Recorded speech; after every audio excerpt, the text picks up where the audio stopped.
Sir, मैं अभी सुन रहा था हमारे शिंदे ग्रुप के शिवसेना के पार्टी लीडर अपनी तकरीर कह रहे थे।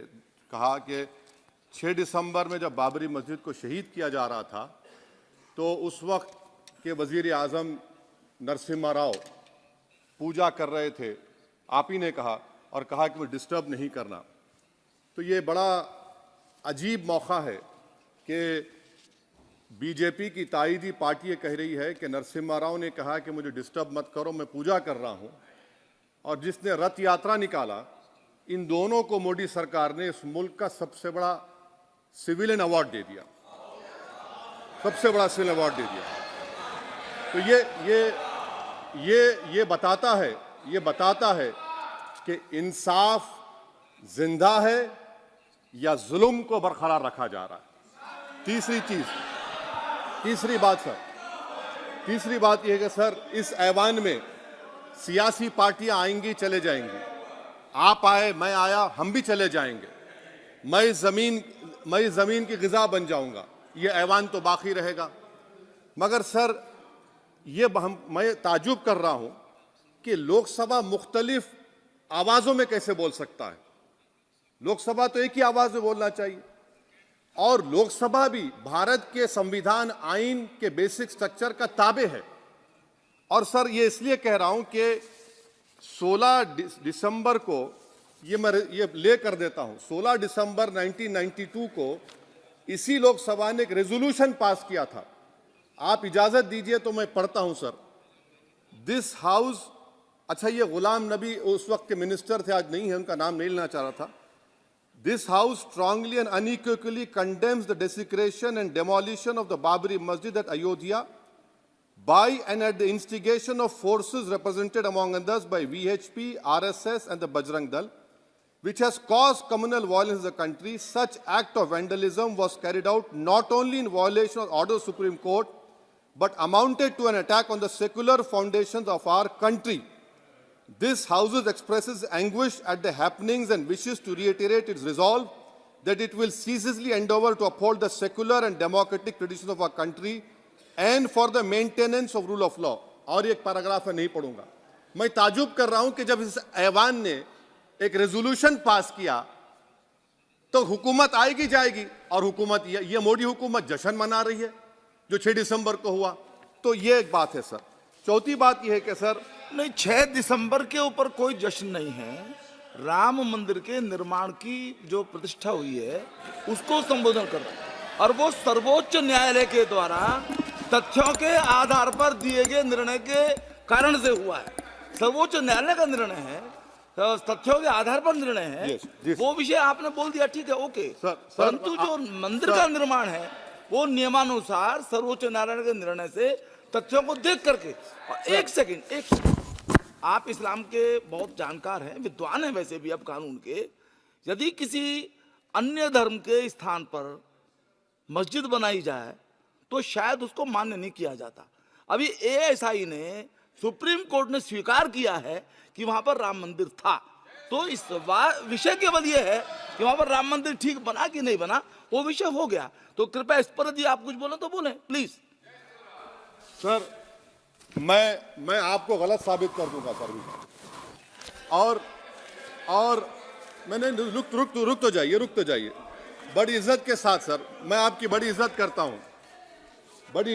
हूं सर। आपको मैं कोट कर रहा हूं सुप्रीम कोर्ट का जजमेंट, पैराग्राफ 1222 रोमन 17, उसमें लिखा गया है, the destruction of the mosque took place in breach of the order status को and the assurance given to this court, the destruction of the mosque and obliteration of Islamic structure was an egregious violation of the rule of law. Egregious का मतलब जो छोटी मोटी अंग्रेजी में आती है, वो क्रिमिनल एक्ट कहा।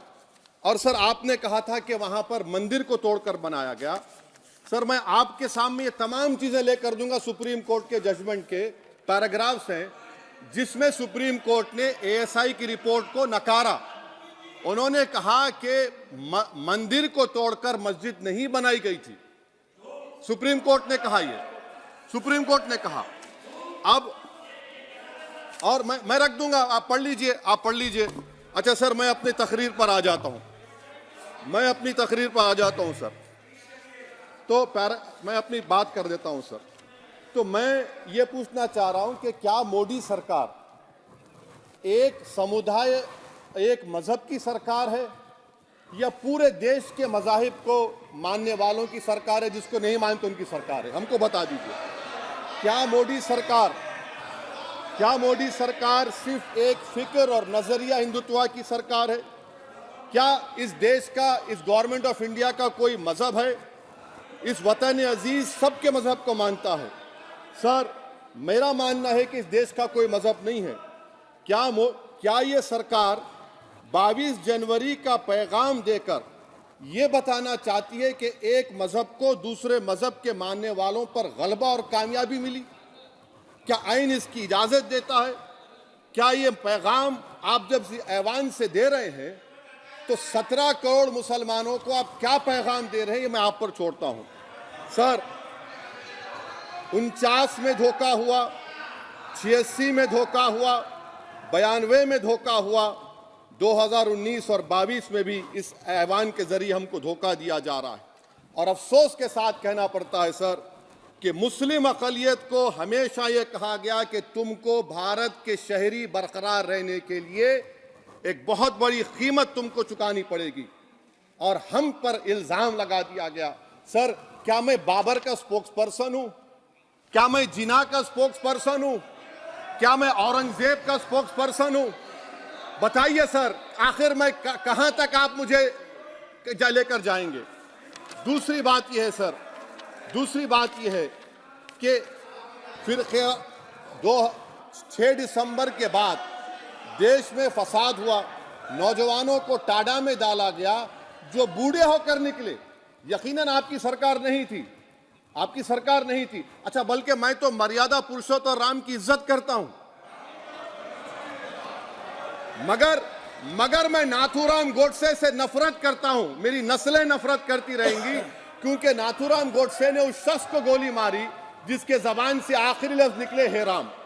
सर, छठी बात यह है कि 87 में मलियाना हाशिमपुरा हुआ, 83 में नेल्ली हुआ, 44 में जम्मू में नस्ल कशी हुई, 2022 में हल्दीवानी में कत्ल हुआ।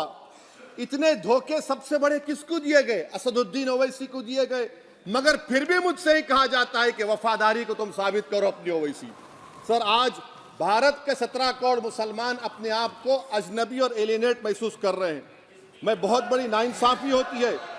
सर, ये कोई तारीखी नाइंसाफी को इंसाफ नहीं किया जा रहा है। स्पीकर बल्कि सर, अंग्रेजी में स्पीकर सर, केवल एक प्रश्न का जवाब ओवैसी साहब दे दें कि बाबर को वो आक्रमणकारी मानते हैं या नहीं मानते हैं? पुष्पमित्रा संघा को आप क्या मानते हैं?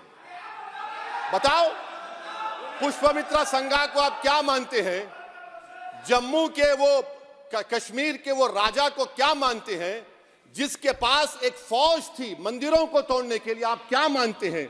यही तो मैं कह रहा हूं कि निशिकांत दुबे 47 में आजादी मिली, असदुद्दीन ओवैसी से बाबर की बात पूछ रहे हैं। तुम गांधी की बात पूछते, तुम बोस की बात पूछते, तुम जलियांवाला बाग की बात पूछते, तुम काला पानी में जो मुसलमान शहीद हो गए उनकी बात पूछते, मगर बाबर की बात पूछी जाती है। तो सर, मैं आपको बता रहा था, खामखा डिस्टर्ब किए सर, मुझे मेरा वक्त ले लिए निशिकांत दुबे। सर, मैं आपसे कह रहा था, मोदी हुकूमत ये पैगाम दे रही है भारत के मुसलमानों को कि जान बचाना है या इंसाफ चाहते हो। मैं कह रहा हूं, मैं भीख नहीं मांगूंगा, मैं इस नंगी तासुब को कबूल नहीं करूंगा, मैं दूसरे दर्जे के शहरी के मौक़िफ़ को कबूल नहीं करूंगा, मैं अपनी शनाख्त को नहीं मिटने दूंगा। अब मैं झूठी और दिल फरेब बातों पर हरगिज भरोसा नहीं करूंगा। मैं वो काम नहीं करूंगा जो बीजेपी और नाम निहाद सेकुलर पार्टियां चाहती हैं। मैं वो काम करूंगा जो आपको पसंद नहीं है, संविधान के दायरे में रहकर। सर, कंक्लूजन में मैं आपको बताना चाहता हूं कि आज इस देश को किसकी जरूरत है? इस देश को अयोध्या में, तारीख शायद नहीं पढ़ते होंगे, मौलाना अमीर अली कौन थे? पुजारी बाबा रामचरण दास कौन थे? अयोध्या के पुजारी थे। दोनों ने मिलकर अंग्रेजों के खिलाफ जंग लड़ी थी। और दोनों ने, अंग्रेजों ने इनको गिरफ्तार किया और एक पेड़ पर मौलाना अमीर अली को और पुजारी रामचरण दास को फांसी दे दी गई। देश को इनकी जरूरत है। देश को शंभू प्रसाद, अचन खां, ये राजा देवी बख्श सिंह के फौज में थे, अंग्रेजों से मुकाबला किया। मुसलमान की लाश को जला दिया गया और शंभू प्रसाद को दफना दिया गया। इस देश को यह जरूरत है। देश को बाबा मोदी की जरूरत नहीं है। आज भारत को अयोध्या के मौलाना अमीर अली और रामचरण दास, अचन खान, शंभू खान की जरूरत है।